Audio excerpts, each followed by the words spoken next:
बंजारन बहू। कमला एक बहुत स्वार्थी महिला है। उसने पैसों के लिए एक ऐसे इंसान से शादी की जो पहले से शादीशुदा और एक बच्चे का पिता भी था। कमला के पति को मरे हुए एक अरसा बीत गया है। अब वो अपने सौतेले बेटे वैभव के साथ रहती है। वैभव के दिल में अपनी माँ को लेकर इतना डर है कि वो अपनी माँ के सामने एक शब्द नहीं बोल पाता। उसकी माँ जो कहती है उसको सर झुकाकर वही मानना पड़ता है। वैभव, तुमने अभी तक घर का काम क्यों नहीं किया? तुमसे कितनी बार कहा है कि सूरज निकलने से पहले तुम घर की साफ सफाई पूरी कर दिया करो। वैभव कुछ नहीं बोलता, चुपचाप सर झुकाए अपनी माँ की बात सुनता रहता है। तभी पास में खड़ा नौकर सुखराम कहता है, मालकिन, वैभव बाबा को रात से तेज बुखार है, इसलिए वो सुबह जल्दी उठ नहीं पाए। उनके बदले मैं घर की साफ सफाई कर देता हूँ। इसे कोई बुखार नहीं है। मैं इसे अच्छी तरह से जानती हूँ। ये सब काम न करने के बहाने हैं। सुखराम काका, बोल दो इसे, सारे घर का काम यही करेगा। और इससे समय पर अपना काम पूरा नहीं किया तो इससे आज का खाना भी नहीं मिलेगा।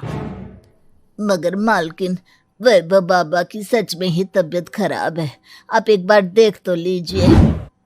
कमला बिना कुछ बोले वहां से चली गई और बेचारा वैभव तेज बुखार में भी काम करता रहा। कमला वैभव की शादी एक ऐसी लड़की से कराना चाहती थी जो अनपढ़ हो और कमला से इसी तरह डरे जिस तरह वैभव डरता है, ताकि वैभव की सारी जायदाद और धन दौलत उसकी मुट्ठी में रहे। लेकिन आज के जमाने में ऐसी लड़की मिलना मुश्किल है। कमला कार में यही सब कुछ सोचती जा रही थी कि तभी रास्ते में, अरे ड्राइवर, तुमने कार क्यों रोक दी? और ये इतना शोर कैसा? मैडम, आगे कुछ बंजारों का खेल चल रहा है, इसलिए भीड़ लगी है। मैं अभी भीड़ को साइड में करवाकर कार निकालता हूँ। ड्राइवर भीड़ को साइड करके कार निकालने की कोशिश करने लगा कि तभी कमला की नजर रस्सी पर चल रही एक फुलवा नाम की बंजारन पर पड़ी। क्यों ना मैं इस बंजारन की शादी वैभव से करा दूं? ये तो अनपढ़ लग रही है, मेरे पैरों तले दबकर भी रहेगी। मुझे अभी इसके माँ बाप से बात करनी होगी। ये सोचकर कमला ने उन बंजारों से बात की और उन्हें शाम को अपने घर बुलाया। फुलवा के माता पिता वहां उसे लेकर आ गए। उन्होंने इतना आलीशान घर पहले कभी नहीं देखा था। अच्छा हुआ आप लोग आ गए। देखिए, मुझे घुमा फिरा कर बात करने की आदत नहीं है, इसलिए सीधे सीधे मुद्दे पर आती हूँ। मुझे आपकी बेटी बहुत पसंद है। मैं अपने इकलौते बेटे की शादी आपकी बेटी फुलवा से कराना चाहती हूँ। इसके बदले में आप जो चाहो वो ले सकती है। तभी फुलवा की माँ कहती है, ये क्या कह रही है मैम साहब?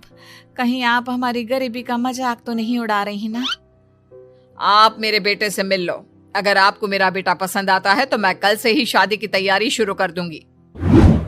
सुखराम, वैभव को लेकर आओ। फुलवा अपनी माँ के कान में फुसफुसाती है, माँ, कहीं इस मेम साहब का छोरा पागल तो ना है? फुलवा अपनी माँ से बात कर रही होती है कि वैभव वहां आता है। फुलवा उसे देखती ही रह जाती है और उसके माता पिता उसकी शादी तय कर देते हैं। शादी वाले दिन किसी को फुलवा और वैभव की बेमेल विवाह की बात समझ में नहीं आती। फिर भी एक औरत कमला से पूछ ही लेती है, कमला जी, आपने अपने इकलौते बेटे की शादी देहाती गवार से क्यों करा दी? ये बंजारन आपके घर की बहू बनने लायक तो नहीं है। कम से कम अपने स्टेटस का ही ख्याल कर लिया होता। बहू तो अपने टक्कर की लाती, आपने तो बंजारन को ही बहू बना लिया। अब कमला को समझ में नहीं आ रहा था कि इस बात का क्या जवाब दे। वो कुछ देर चुप रही और सोच समझ कर कहती है, बहन जी, आपको तो पता है आजकल के बच्चे किसी की बात कहाँ सुनते हैं। मैं तो अपनी बहू एक पढ़ी लिखी और अपनी सोसाइटी की ही ढूंढ रही थी। लेकिन मेरे बेटे ने मेरे सामने इस बंजारन को लाकर खड़ा कर दिया। बोला कि मैं शादी करूंगा तो इसी से। अब भला मैं क्या करती, मुझे अपने बेटे के सामने झुकना ही पड़ा। कमला की ये बातें सुखराम भी सुन रहा था। उसने ये सारी बातें वैभव को जाकर बता दी। काका, मैं तो फुलवा को जानता भी नहीं, फिर माँ मेरे बारे में झूठ क्यों कह रही है? अरे बेटा, तुम कितने भोले हो, तुम्हें कुछ भी नहीं पता। तुम्हारे पिता अपनी सारी संपत्ति तुम्हारे नाम करके गए हैं। तुम्हारी माँ नहीं चाहती कि यह संपत्ति तुम्हें मिले, इसलिए उन्होंने तुम्हारी अनपढ़ लड़की से शादी करवाई ताकि तुम्हारी तरह वो भी अपने हक के लिए आवाज ना उठा सके। सुखराम काका, मैं क्या करूं, आप ही बताओ। माँ के सामने आते ही मेरे हाथ पैर कांपने लगते हैं। मैं माँ को कुछ भी नहीं कह पाता। वे दोनों बात कर ही रहे थे कि अचानक कमला वहां आ गई। कमला को देखकर दोनों घबरा गए। तुम दोनों फिर कभी बातें कर लेना, अभी फेरों का समय हो गया है, चलो जल्दी आओ। इस तरह फुलवा और वैभव की शादी हो गई। अगले दिन कमला ने फुलवा को बुलाया और उसे नसीहत देने लगी। देख बंजारन, तुझे मैंने अपनी बहू बना तो लिया है, लेकिन तुझे इस घर में आँख कान मुंह बंद करके रहना होगा। घर का काम कर और अपने पति से मतलब रख, समझी? कमला का ऐसा रवैया फुलवा को बिल्कुल समझ में नहीं आया। उसने वैभव से इस बारे में बात की। सुनिए ना, माँ जी ने जिस तरह मुझसे बात की मुझे अच्छा नहीं लगा। शादी से पहले तो वो मुझसे बहुत अच्छे से बात कर रही थी, लेकिन शादी के बाद उन्हें क्या हो गया? तुम ज्यादा मत सोचो, जैसा माँ कहती है वैसा ही करो। ये कहकर वैभव वहां से चला गया। अगले दिन वैभव को घर के नौकरों की तरह काम करता देख फुलवा को बहुत हैरानी हुई। फुलवा ने इस बारे में सुखराम काका से बात की तो सुखराम काका ने फुलवा को सारी बात बता दी। अब फुलवा को समझ में आ गया कि उसकी सास ने एक बंजारन को बहू क्यों बनाया। एक दिन वैभव घर का काम कर रहा था, तभी उससे कांच की प्लेट टूट गई। किसने गिराई ये कांच की प्लेट? वैभव को वहां खड़ा देख कमला ने छड़ी से उसे मारना शुरू कर दिया। उसके पैर में कांच चुभ गया और खून बहने लगा, लेकिन फिर भी कमला उसे मारे जा रही थी। ये देखकर फुलवा ने कमला के हाथ से छड़ी छीन ली और तोड़कर फेंक दी। बंजारन, तेरी इतनी हिम्मत, तूने मेरे हाथ से छड़ी छीनी? कमला फुलवा को थप्पड़ मारने ही वाली थी कि फुलवा उसका हाथ पकड़ लेती है। ओ सस माँ, मैंने मॉम की गुड़िया ना समझ लियो। बंजारन हो बंजारन, ईंट का जवाब पत्थर से देना जानती हूँ।